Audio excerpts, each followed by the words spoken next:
Assalamualaikum warahmatullahi wabarakatuh. Perkenalkan, nama saya Huratul Nisa dari Universitas Teknologi Digital semester 4. Di sini saya akan menjawab soal UTS yang diberikan oleh dosen saya. Langsung saja pada pertanyaan nomor 1, yaitu kewarganegaraan adalah salah satu mata kuliah umum yang sifatnya wajib di perguruan tinggi.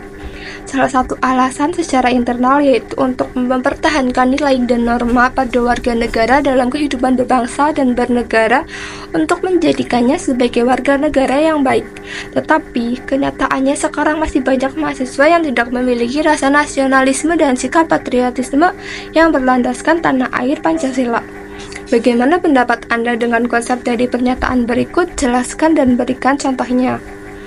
Menurut saya, pendidikan kewarganegaraan merupakan salah satu mata kuliah yang penting di perguruan tinggi karena membantu mempertahankan nilai dan norma hubungan yang baik dengan kewarganegaraan serta membentuk mahasiswa menjadi negara yang baik dan rasa nasionalisme dan sikap patriotisme yang kokoh.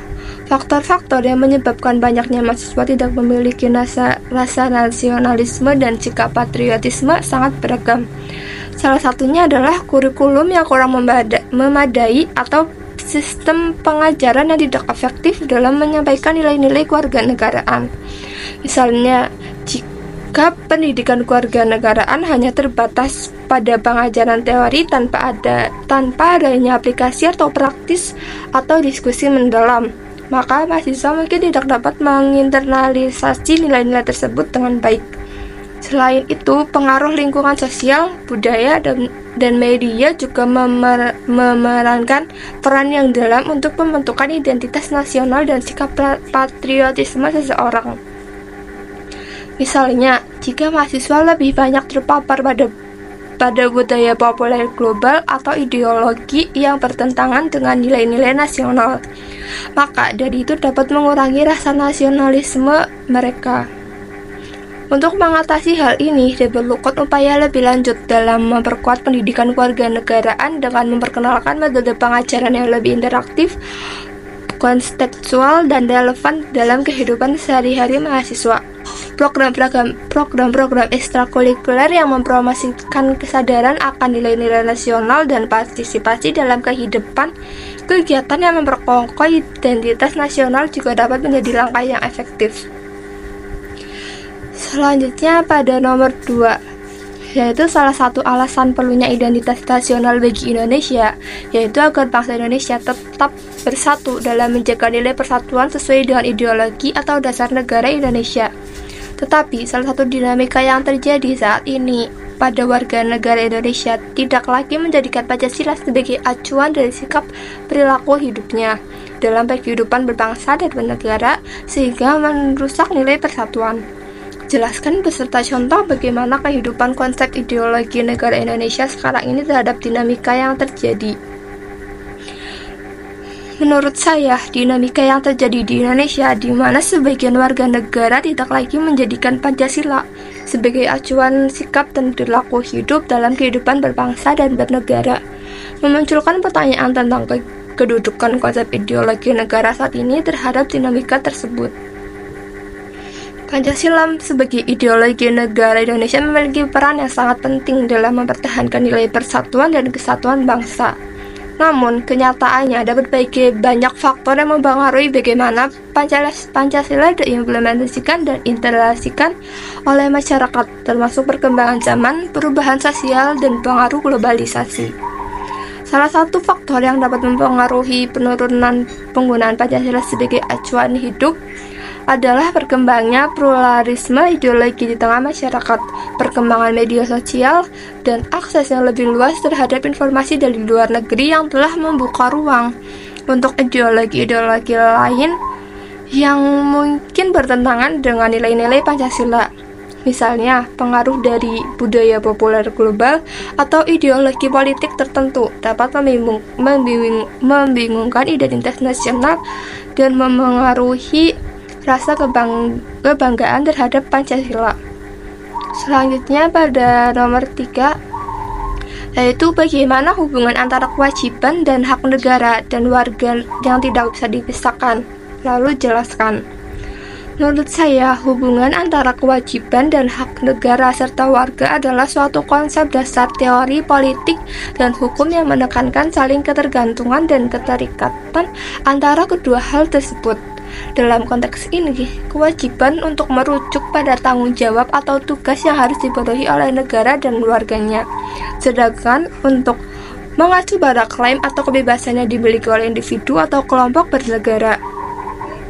Lalu, kewajiban negara terhadap warga. Negara memiliki kewajiban untuk melindungi hak-hak dasar warga negaranya, seperti hak atas kehidupan, kebebasan berpendapat, hak atas perlindungan hukum, dan hak lain sebagainya.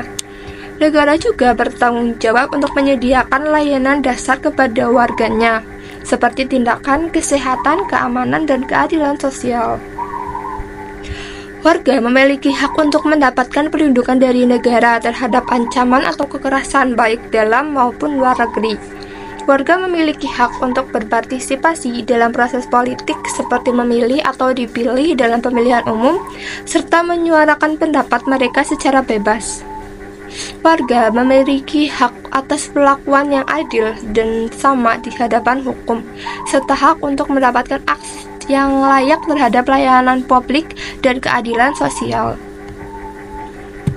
Lalu kita lanjut ke nomor terakhir atau nomor 4, yaitu salah satu alasan perlunya sebuah konstitusi dalam kehidupan berbangsa dan bernegara yaitu untuk bisa melindungi HAM setiap warga. Tetapi kenyataannya sekarang masih banyak HAM warga negara yang dirugikan oleh pihak yang tidak bertanggung jawab, seperti hak anak yang harus mendapatkan pendidikan. Bagaimana pendapat saudara tentang konsep dan kasus tersebut? Menurut saya, konstitusi memang dimaksudkan untuk menjadi landasan hukum yang kuat dalam menjamin dan melindungi hak manusia atau HAM setiap warga negara. Namun kenyataannya masih banyak pelanggaran HAM yang terjadi di berbagai negara, termasuk hak anak untuk mendapatkan pendidikan. Beberapa hal yang dapat menjadi pendapat terkait konsep ini adalah: nomor 1 adalah pentingnya implementasi konstitusi. Konstitusi hanya akan efektif jika dilaksanakan dengan baik. Implementasi konstitusi yang kuat memerlukan dukungan dari lembaga-lembaga pemerintahan, sistem peradilan yang independen, serta partisipasi aktif dari masyarakat sipil. Tanpa implementasi yang tepat, konstitusi hanyalah sebuah dokumen tanpa makna praktis. Selanjutnya ada perlunya penegakan hukum yang konsisten. Pelanggaran hak asasi manusia, termasuk hak anak untuk mendapatkan pendidikan, seringkali terjadi karena kurangnya penegakan hukum yang konsisten terhadap pelaku pelanggaran. Pemerintah perlu menjamin bahwa suatu pelanggaran HAM diadili secara adil dan diberikan hukuman yang sesuai hukum. Lalu ada peran masyarakat sipil dan media. Masyarakat sipil dan media massa memiliki peran penting dalam memantau dan melaporkan pelanggaran HAM. Mereka dapat mengawas independennya, memperjuangkan hak-hak warga negara, menekankan pemerintah untuk bertindak ke dalam kasus-kasus pelanggaran HAM. Lalu pentingnya pendidikan dan kesadaran HAM.